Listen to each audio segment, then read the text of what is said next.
Conheçamos e prossigamos em conhecer o Senhor. Oséias capítulo 6, verso 3. Aqui estamos para juntos estudarmos a Bíblia. Agradecemos a Deus por este dia, por estes momentos. Agradecemos a todos vocês que estudam conosco e que compartilham esses estudos com outras pessoas. A todos que são inscritos no canal Hora Tranquila no YouTube, que clicam no dedinho de joinha. E também agradecemos a todos vocês que nos escrevem dizendo de onde estão acompanhando. Mandamos aqui um alô especial para Mônica Soares, ela é lá de Canelas, no Rio Grande do Sul. Ela pede orações pelos novos oficiais da igreja que estão sendo escolhidos para o ano de 2025. Terezinha Santana, de Povoado Joá, em Cícero Dantas, na Bahia. Ruth Paixão, ela pede que nós oremos em favor de sua saúde, está passando um momento difícil. Carmen Martins, é de São Gabriel da Palha, no Espírito Santo. Noêmia é de Rondônia. Terezinha Boni é de Vila Velha, no Espírito Santo, Vila Valério, melhor dizendo, no Espírito Santo, e todos os demais que nos escrevem, nós agradecemos e mandaremos sempre um alô para vocês. Iremos orar. Pai nosso que estás nos céus, a Ti, a nossa gratidão por tudo que tens feito por nós. Te agradecemos por este dia e por estes momentos que vamos agora estudar a Tua Palavra. Que Teu Espírito Santo esteja presente conosco, nos ajudando a entendermos, aceitarmos e colocarmos em prática em nossa vida, Pai. Abençoe Mônica Soares e família, e especialmente os novos oficiais da igreja que estão sendo escolhidos para 2025. Terezinha Santana, lá de Povoado Joá, pedindo por ela e pelos familiares. Ruth Paixão, Pai, pede por sua saúde, Tu sabes as necessidades que ela está tendo. Carmen Martins também pede por sua saúde, por dores que ela tem sentido. Noêmia, ela pede por ela, pela família e por todos os que se encontram enfermos. E ainda Terezinha Boni, lá de Vila Valério, no Espírito Santo, pede por ela e família, em especial pelo neto Gabriel. Pai, tenha misericórdia, dê vitórias a cada um conforme a Tua vontade, em nome de Jesus. Amém.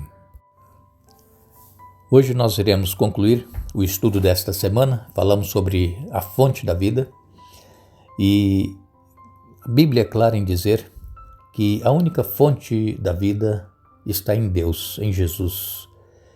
Jesus, ele veio para dar a sua vida em resgate de muitos. Somente aqueles que crerem e que aceitarem o sacrifício de Jesus em sua vida e se arrependerem, se batizarem, estarão nos céus com Jesus. Precisamos ter uma vida de comunhão com Ele. Quando Deus chamou Moisés para tirar o povo do Egito, sabemos que Moisés sofreu muito na mão daquele povo que era rebelde, era obstinado e se revoltava contra Moisés, mas Deus, através de Moisés, ele admoestou o seu povo, falando para que o seu povo pudesse escolher a vida para que eles pudessem viver. Não somente eles, mas os descendentes deles, amando o Senhor seu Deus, dando ouvidos à sua voz e apegando-se a Ele, porque disso depende a vida e a longevidade de vocês. Está aqui em Deuteronômio 30, versos 19 e 20. Você pode ler aí na sua Bíblia. Lembrando que sempre que nós citamos versos bíblicos aqui, você anote num caderno, num papel e depois leia na sua Bíblia, marque, sublinhe. Vejam a admoestação que Deus faz a nós também hoje. Escolham, pois, a vida para que vivam vocês e os seus descendentes, amando o Senhor seu Deus, dando ouvidos à sua voz e apegando-se a Ele, pois disto depende a vida e a longevidade de vocês. Então, Deus aqui é claro em dizer que não somente nós seremos abençoados, e se nós escolhermos a vida, se nós escolhermos Jesus, mas também os nossos descendentes. Eu sei que a maioria de nós hoje temos problemas com os nossos filhos. A maioria dos nossos jovens estão buscando outros caminhos, buscando os prazeres mundanos e não querem ouvir e seguir o conselho dos pais. Mas continuemos orando pelos nossos filhos, pela nossa família. Não deixe de orar. A oração, ela é poderosa. Quando você estiver orando, mencione o nome do seu filho, da sua filha, mencione o nome do seu familiar, do seu parente que você quer que ele esteja também nos céus, e Deus vai trabalhar com o Espírito Santo. Quando nós oramos por alguém, nós estamos dando autorização a Deus para trabalhar na vida daquela pessoa. E o Espírito Santo é que faz isso, é que convence a pessoa do pecado, da justiça e do juízo. Então, irmãos, às vezes nós pedimos que as pessoas orem por nós, pelos filhos nossos, mas nós mesmos não oramos. Quanto tempo tem você orado pela sua família, pelo seu filho, por aquele que você criou na igreja, que ia com você na igreja e hoje não quer mais ouvir falar, só quer saber de aparelhos eletrônicos, celulares e internet, enfim, jogos. As pessoas estão se afastando de Deus cada vez mais e nós precisamos nos voltar para Deus. Então Cristo, Ele é a fonte da vida. E se nós desejamos a vida, nós devemos nos apegar somente a Ele e não nos apegarmos a nenhuma outra criatura. Mesmo os anjos, os que não caíram, e mesmo aqueles que caíram, eles não podem nos dar vida. Por quê? Porque a vida, ela deriva de Deus. Os anjos não apenas são incapazes de conceder vida, mas o mais preeminente entre os anjos caídos, que é Satanás, ele representa o extremo oposto do doador da vida. Por quê? Porque Jesus, ele sendo o originador da vida, Jesus é o Criador de todas as coisas. Leia, João capítulo 1, está ali. Ele diz que no princípio era o Verbo estava com Deus e o Verbo era Deus, é a palavra, é Cristo. Ele que fez todas as coisas. E então, vejam a diferença que existe e que existiu naquela ocasião entre Jesus e Satanás. Jesus, sendo Deus, o Criador, ele se humilhou, ele se rebaixou quando ele assumiu a condição humana, uma condição de pecadores, mas Jesus não nasceu com pecado e nem com tendência para o pecado. Por quê? Porque ele foi gerado pelo Espírito Santo. Mas ele se sujeitou a vir a este mundo, passar pelos problemas, pelas provas que nós passamos, e ele não pecou, ele não caiu. Por quê?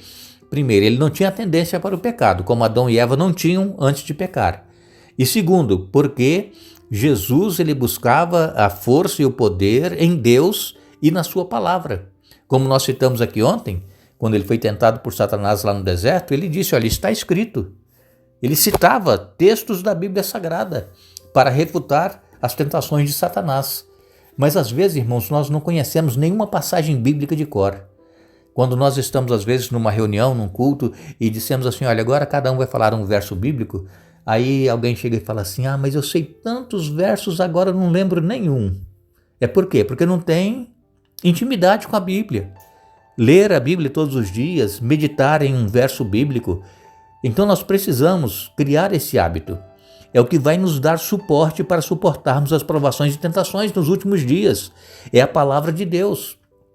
Porque se nós não conhecemos nada da palavra de Deus, se nós não temos nada na nossa mente para refutar aos ataques de Satanás, nós iremos nos perder, iremos pecar quando formos tentados. Então, aqui nós vemos o oposto entre Jesus e Satanás. Jesus se humilhou, tomou forma de servo, veio a este mundo. E Satanás, o que ele fez? Satanás, ele quis estabelecer um trono acima do trono de Deus, ele se exaltou. E então, em Filipenses, no capítulo 2 e no verso 8, diz-nos o apóstolo Paulo que, reconhecido em figura humana, a si mesmo se humilhou, tornando-se obediente até a morte e morte de cruz. Agora, nós vemos que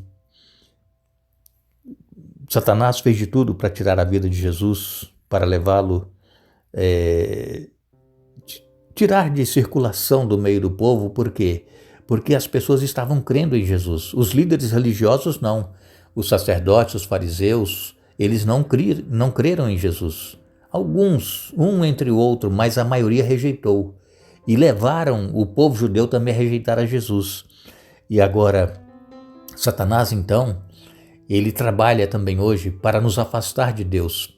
Ele coloca as atrações mundanas para nos desviar do desejo que nós temos da vida eterna, da salvação, para nos desviar de estudarmos a Bíblia, para nos mantermos firmes no caminho e que nós possamos nos esforçar para ter essa comunhão com Deus cada dia, assim como Jesus tinha com seu Pai.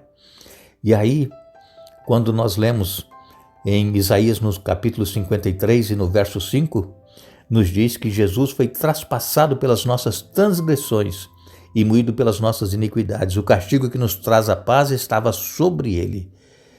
Irmãos, Cristo, ele foi tratado como nós merecíamos, para que pudéssemos receber o tratamento a que ele tinha direito. Isso é que é amor. Deus, em Jesus Cristo, foi tratado como nós merecíamos, sermos mortos pelos nossos pecados. Mas Jesus passou por tudo isso para que nós possamos receber o tratamento que ele tinha de direito. Jesus, ele foi condenado pelos nossos pecados, ele não tinha pecado. E morrendo pelos nossos pecados, nós então somos justificados pela justiça dele, na qual não tínhamos parte. Jesus, ele sofreu a morte que era nossa para que recebêssemos a vida que era dele. Isso está no livro Desejar Todas as Nações, na página 13 e 14. Se você ainda não leu esse livro, Desejar Todas as Nações, leia. Você vai ver que livro maravilhoso que fala do ministério de Jesus aqui na Terra.